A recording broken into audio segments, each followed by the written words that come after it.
This Beyblade holds the record for longest spinning bay, and it's not even close. I'm sure everyone already knows about it, but I want to talk about it anyway. So let's go over Phantom Orion Bearing Drive. Phantom Orion is for Metal Fight and is part of the 4D system as one of the 4 seasonal Beyblades used by Chris and Metal Fury. As a stamina type, its spin time is almost entirely unrivaled across the generation and even the whole franchise, and that's because of one certain part, that being its bearing drive bottom.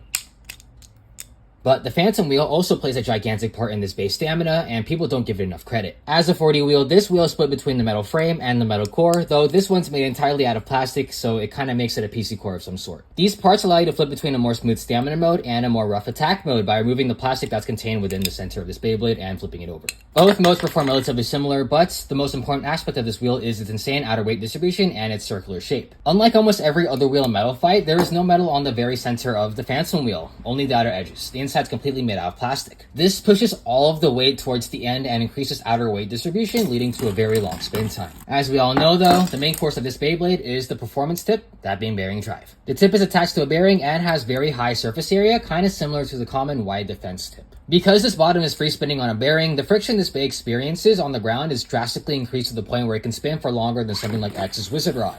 Simple enough, but this is not its only quirk. Because of the extra surface area, this Beyblade is able to move in a very unique way, from rocking back and forth in a straight line to tipping over and staying completely stationary while spinning completely fine. Fully assembled. Now, this Orion isn't actually authentic, it's a mid-fake, so the correct bearing isn't actually inside the bearing drive, so it could spin for a lot longer if it were real. Still pretty impressive spin time though. With a proper ball bearing, you can easily break like 5 minutes of spin time and maybe even more depending on how hard you launch, so there's that. I make lots of content like this, so if you enjoyed, leave a like on the video and subscribe. Thanks.